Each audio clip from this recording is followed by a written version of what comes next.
buenas tardes a toda la audiencia del Rumbo de la Tarde. Felices de estar con ustedes nuevamente este martes lluvioso que promete mucha agua.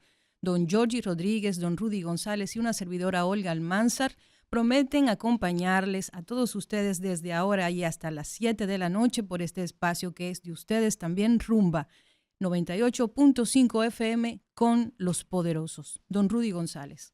Buenas tardes Olga, Georgie Rodríguez. Como dice el cliché, donde quiera que estés, donde quiera que estés, viene en camino en un momentito, está haciendo cumpliendo un compromiso personal y Sandy, buenas tardes.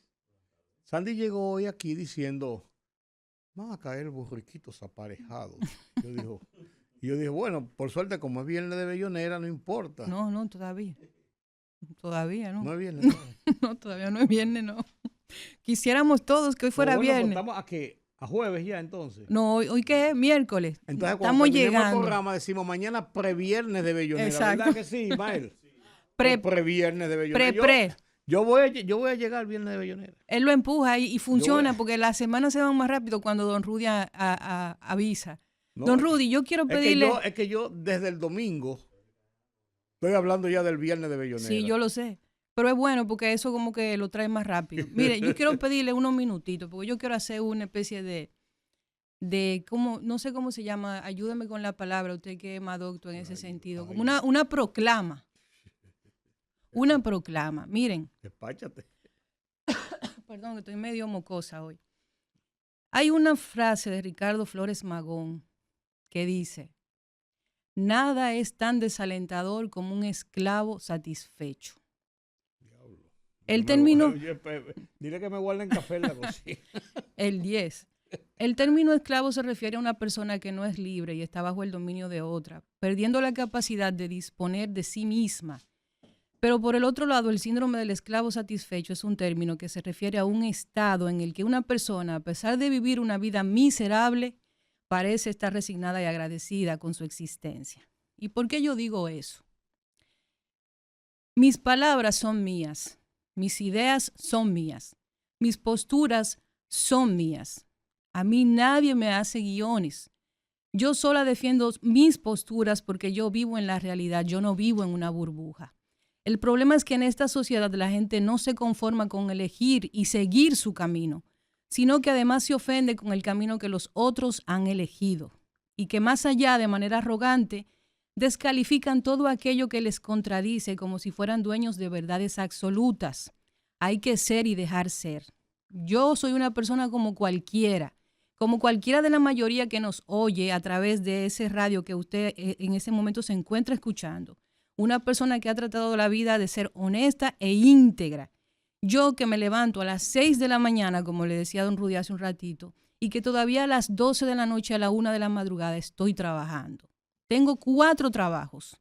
Me he pasado una vida trabajando y preparándome para que nadie use mi necesidad para comprarla, sino que yo uso mi necesidad, la que he pasado y la que incluso en muchas ocasiones paso aún. Primero, para que no se me olvide de dónde vengo, que es de un barrio de clase baja de la zona oriental, pero sobre todo para que no se me olvide que esa necesidad que yo pasé y paso, también la pasan millones de personas que ni siquiera tienen derecho a eso, a ser escuchados. Aunque somos nosotros los que hemos hecho de este país lo que es hoy, un país rico, pero como decía Balaguer, pobremente administrado. Cada quien tiene derecho a pensar lo que quiera. Y nadie puede controlar lo que quiere pensar el otro. Incluso cuando la realidad es evidente e innegable, todo el mundo tiene derecho a interpretarla. Nadie es más sensible a la crítica que aquel que carece de argumentos. Y cada quien vive la realidad de acuerdo a los intereses que le motivan. Yo he trabajado en la comunicación desde hace 20 años y hace recién 5 años que tomo participación de la opinión pública de forma directa. Gracias en gran parte a la oportunidad que me ha dado el Rumbo de la Tarde, don Georgie y don Rudy. Antes de eso siempre había trabajado detrás, consciente de que mis posturas son poco habituales, como autodenominada apartidista, o ese adjetivo que humildemente no tengo que validar con nadie porque yo no aspiro a que me crean, no aspiro a hacerme famosa con mis opiniones o a hacerme viral. A lo único que aspiro es hacerme fiel a mí misma y vivir la libertad que me da, primero, no tener nada que perder porque nadie me ha dado nada que no sean oportunidades que he tenido que refrendar con trabajo. Todo lo que he tenido que ganarlo con esfuerzo. Y lo segundo a lo que aspiro es a la libertad que da no estar ligada a nada más que no sea lo más cercano a la verdad. Lo más cercano porque no hay verdades absolutas. El único proyecto que a mí, Olga Almanzar, me influencia es la verdad, o más específicamente los hechos. Y estoy dispuesta a pagar el precio que sea por eso, porque mi prioridad, gracias a Dios, nunca ha sido la pleitesía o la venia a nadie, ni al poder ni a la oposición, y mucho menos la ambición económica. Recuerden que lo correcto no siempre es popular, y lo que es popular no siempre es correcto. ¿Te va a lanzar? Dios me libre. Es cuanto. Es una proclama. Una proclama de campaña. No, de campaña no.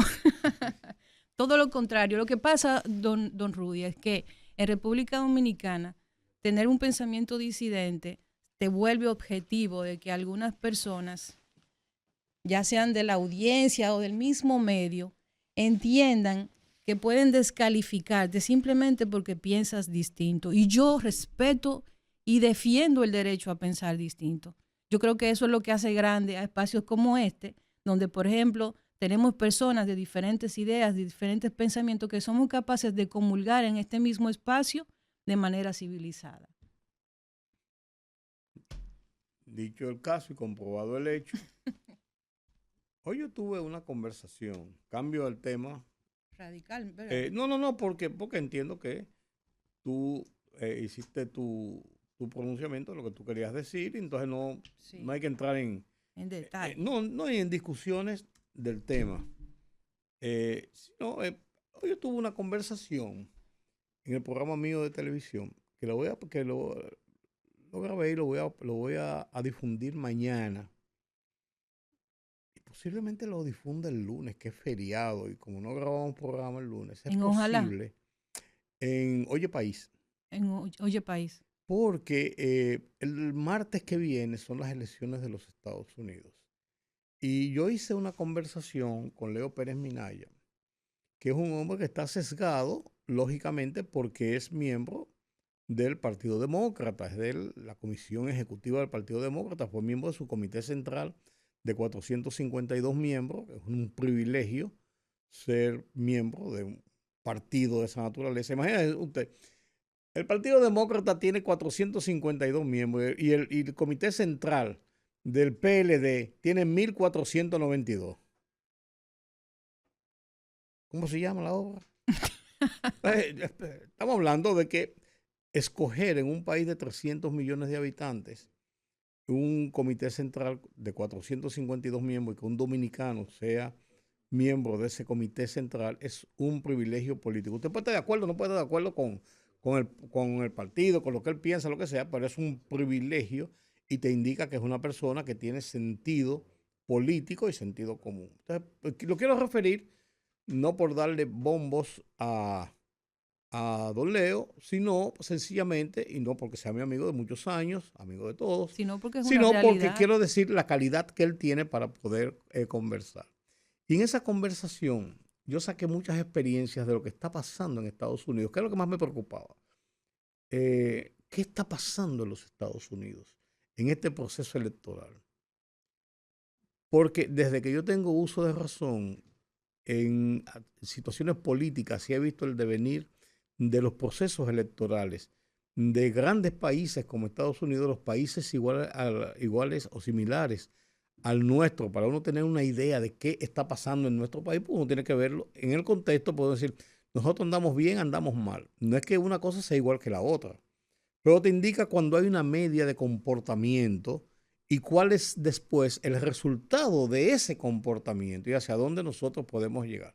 Por eso yo digo con bastante frecuencia, y una vez me dijo una gente, sí, porque tú eres un hombre del sistema y no te importa. Yo digo, nosotros gozamos de una democracia envidiable, con virtudes y defectos. Para mí la democracia es el mejor sistema.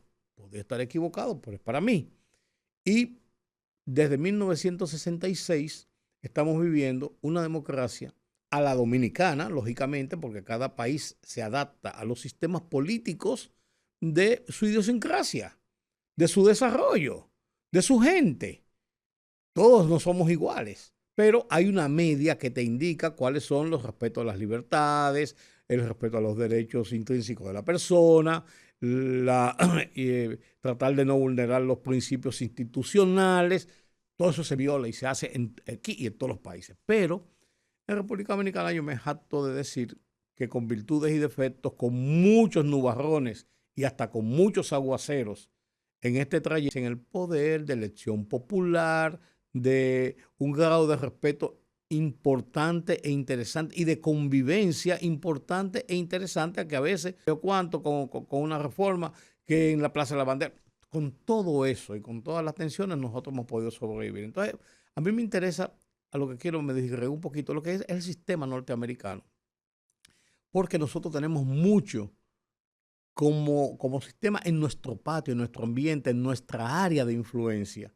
Los Estados Unidos, que es una democracia imperfecta, con muchísimas cosas, pero tiene sus cosas buenas y sus cosas malas. Pero ¿por qué está pasando esto en los Estados Unidos? Que se elige entre una persona que recibió mucho rechazo, mucha reprobación por su forma de ser, por su temperamento, por muchas de sus medidas, poniéndole la fresa al bizcocho aquel 6 de enero, en pleno ejercicio de transición del poder. Que hay gente que dice, yo estaba leyendo un libro de Bob Woodward que decía que eso fue en un intento de golpe de Estado en Estados Unidos, que increíblemente hubo un intento de golpe de Estado en Estados Unidos y que eso fue un intento de golpe de Estado.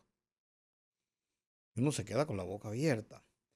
Y entonces, entre esta persona y Kamala Harris, que es una persona que todavía no se le conoce realmente dónde están las virtudes de Kamala Harris, que es yo no voy a decir una improvisada, pero en política presidencial en los Estados Unidos sí lo es.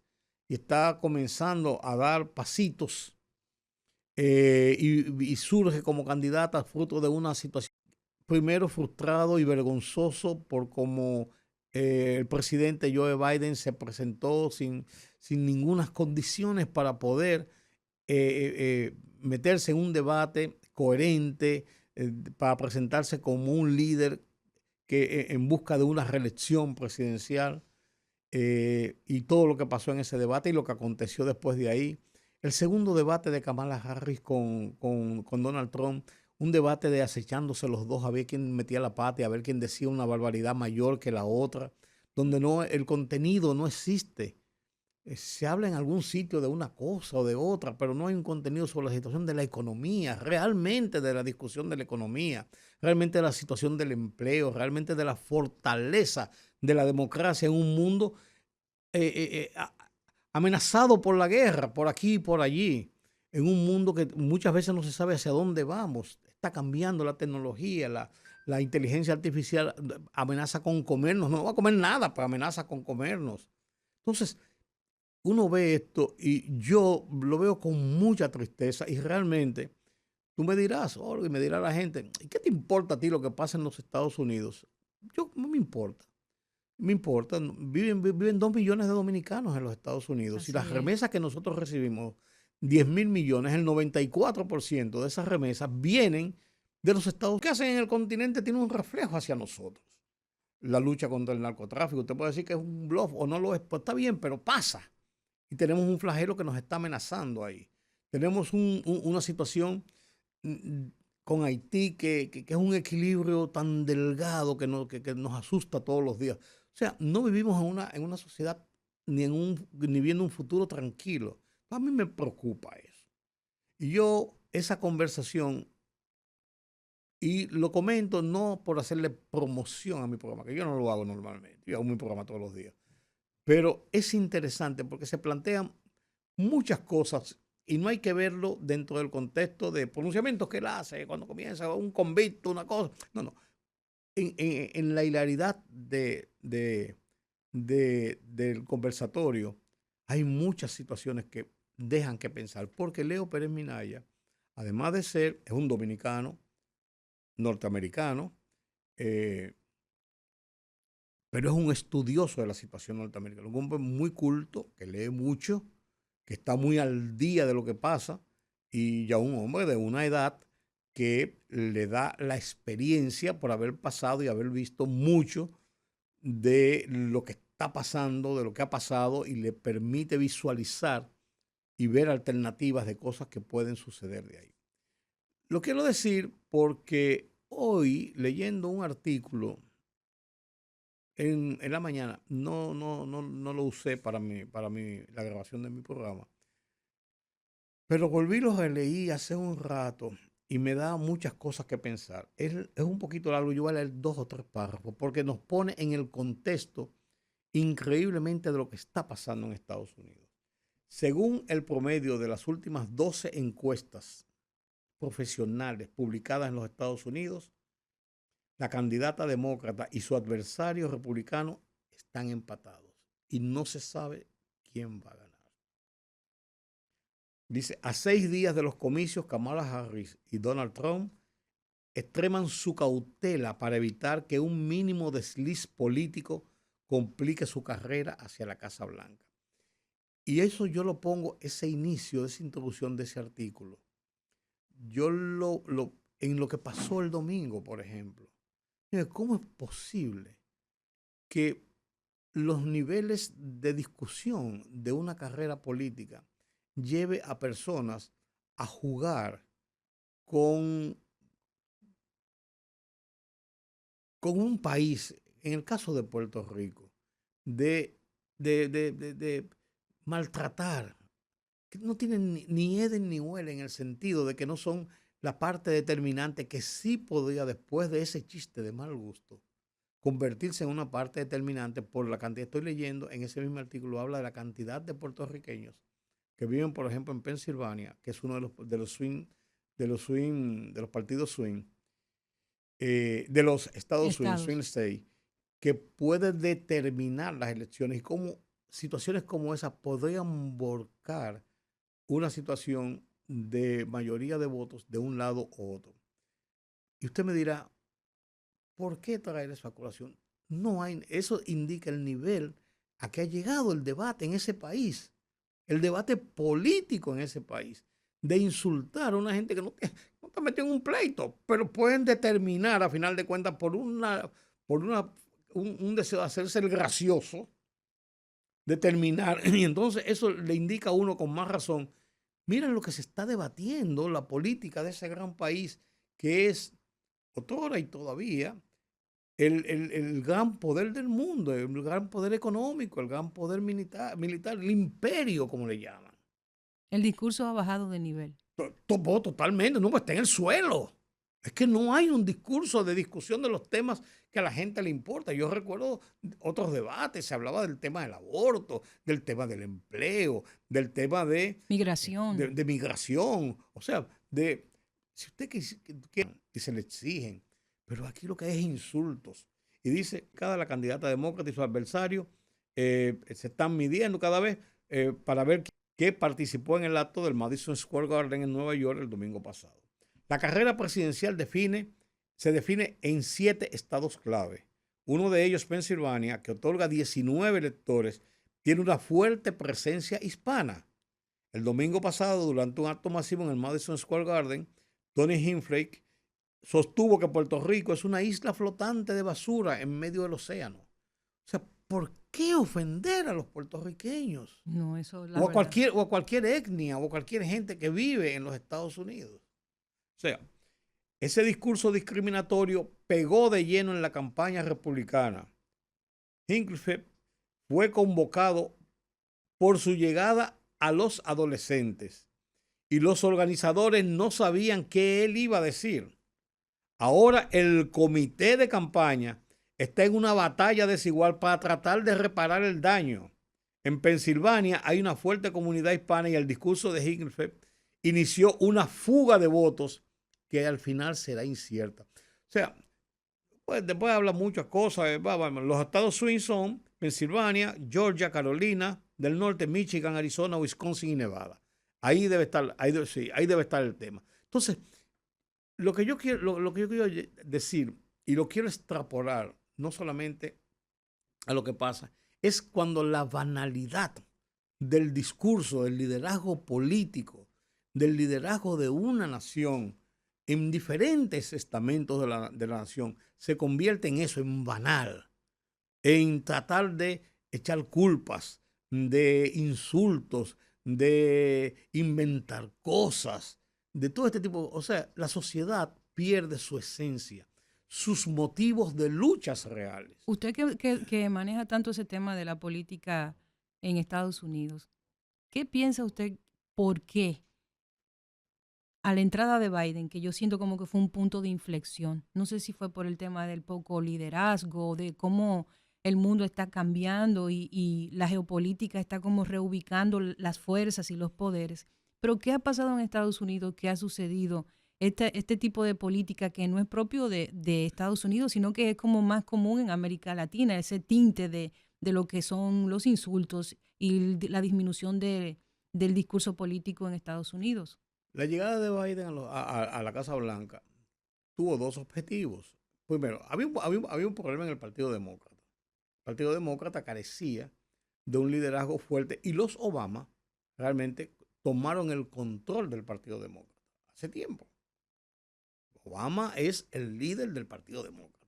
Están los Clinton, estaban los Kennedy, la dinastía Kennedy, que se ha dividido en dos partes.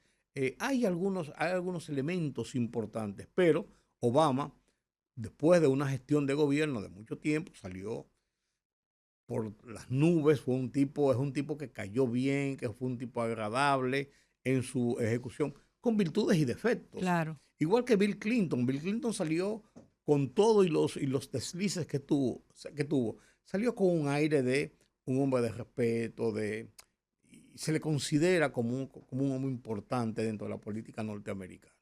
Entonces había que cambiar, había que tratar de cambiar lo que había sembrado Donald Trump.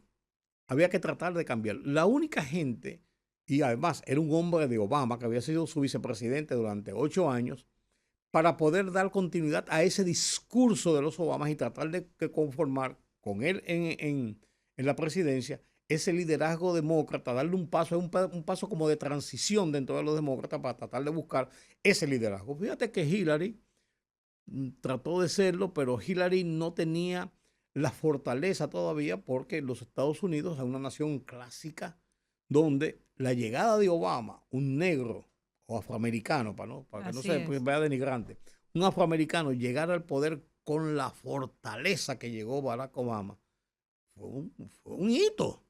Después, que a eso le metieran una mujer de buenas a primera también, era como dos pecosones al mismo tiempo. Entonces, espérate, ya le dimos uno a la sociedad. Espérate, aguanta la Tiene cosa. mucho sentido. Y al entrar Donald Trump, esa tromba sin ningún tipo de control. O sea que Trump es como una coyuntura en un momento donde la transición no permitió que el relevo se diera entre un afroamericano y una mujer. Eso, así pasó. Él se cuela porque te digo, uno ya, espérate, no va a cambiar los paradigmas en 16 años. Fue muy abrupto. 8 y 8, no, si no puede ser. Y Hillary, una mujer con muchas virtudes, tenía algunas falencias, pero con muchas virtudes, lógicamente, pero había que tener, después de Barack Obama, como te digo, un hombre que se creció en el poder, había que tener cierta fortaleza política, cierto carisma, cierta situación. Entonces muchos veían Obama, Hillary, que va a ser el alter ego de Bill Clinton, que está tranquilo, que es una figura simplemente que no ha fuñido mucho la paciencia, que úsame la palabra. Entonces era mucho con demasiado, como dicen los tigres de la calle. Entonces ahí se cuela Donald Trump. Sin embargo, el desastre de Donald Trump fue tan grande que dio paso cualquiera. Es una exageración. Que fuera el candidato frente a Donald Trump, se iba a llevar a Donald Trump. Pero el dato, no sé si usted maneja ese dato, yo no lo manejo. ¿Se ha podido contabilizar a nivel estadístico en estas elecciones la incidencia que va a tener el público joven? Porque a mí me parece que el estilo de Donald Trump conecta mucho con esta nueva sociedad hipercomunicada, donde la sociedad del meme, como dice Guerrero Heredia, un saludo, donde el pensamiento intrascendente llega mucho y conecta mucho con esa población joven. Sin embargo, dicen las encuestas que de los blancos de público, los targets que están buscando, tanto Kamala Harris como Donald Trump, es precisamente entre los jóvenes, y que no se ha podido cuantificar cuál realmente podría ser el apoyo político de los jóvenes en favor de uno u otro. O sea, no está definido. Hay más o menos algunas definiciones. El tema de Donald Trump, y es donde Donald Trump tiene su mayor fortaleza, es que en el centro de los Estados Unidos, es muy norteamericano. Las costas, los bordes, California, la frontera, el lado oeste, son mucho más demócratas porque hay mucho más inmigrantes, mucho más mezcla. Descendientes de otras. Adentro hay ese enraizamiento todavía del norteamericanismo, el Ku Klux Klan, la raza blanca, todo este tipo de cosas. Lo que ahora están denominando euroamericanos, que es un término que le molesta mucho a los norteamericanos ahora. Claro, pero entonces el tipo ganó eso, y los republicanos ultraconservadores, hay algunos, pero conservadores, han ganado ese prestigio y han consolidado posiciones ahí dentro. Entonces, lo que te quiero decir es que el discurso no está en la defensa de los derechos humanos, ni la defensa de ellos, sino de un Donald Trump que se para y dice que los mexicanos lo que andan que entran para violar a las mujeres de ellos y para robarle sus cosas.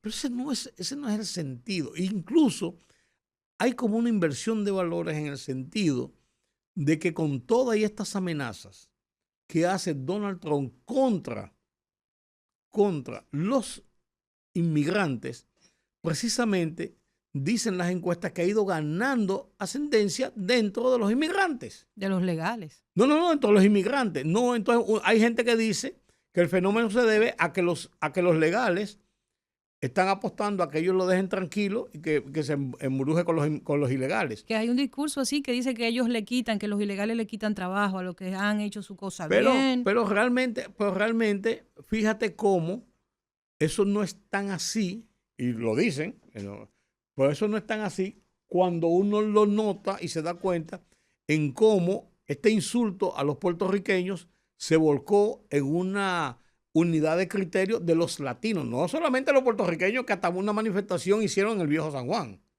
sino de los latinos protegiendo su raza, su gente. Entonces, es una situación penosa lo que está pasando en Estados Unidos, y vuelvo y digo, esto debe servirnos de ejemplo de realmente cómo sociedades, en este caso yo le extrapolo a la República Dominicana, cómo nosotros debemos tener conciencia de la realidad del debate. Eso cuando uno ve cosas aquí, lo que pasa a veces, los chismes, los insultos, las acusaciones, esa serie de cosas. Aquí hay gente que no respeta y que juega, y desde los medios, y me pongo en el lugar desde los medios, hacemos, y lo estoy diciendo en primera persona, yo no lo hago, tú no lo haces, pero lo estoy diciendo para que no se quede que nosotros no somos incluyentes. Desde los medios principalmente se dice cualquier barbaridad y cualquier cosa. Entonces yo creo que nosotros debemos, ya que tenemos pantalones bastante largos, quizás no con el ruedo bien puesto, pero bastante largos ya para hacer el ruedo, debemos ver y sacar experiencias de cosas como estas. Ojalá que lo hagamos. Mira, esas elecciones deben llevar y deben dejar mucho de experiencias, mucho de enseñanza. El mundo no está fácil. Mira lo que está pasando en Medio Oriente, mira lo que ha pasado en Ucrania y Rusia, y no es una tontería. La invasión de Rusia fue una consecuencia de Donald Trump, que debilitó a la OTAN, y Putin se creció entendiendo que la OTAN se la pasaba por donde no le diera el sol, y se atrevió a provocar una invasión de esa naturaleza, con una OTAN fuerte como la que volvió a estar hoy, Putin hubiese pensado 4 veces en hacerlo. Entonces, hay consecuencias y consecuencias que uno sabe dónde comienza y no sabe dónde terminan. Excúseme haberme tomado este tiempo. Muy buen análisis, de verdad que sí. Pero la verdad que esto lo tenemos a la vuelta de la esquina y yo creo que la gente debe detenerse un poquito y ver con cabeza fría, ver este proceso. Yo creo que es interesante. Así es. Vamos a una pausa, don Rudy, y enseguida volvemos.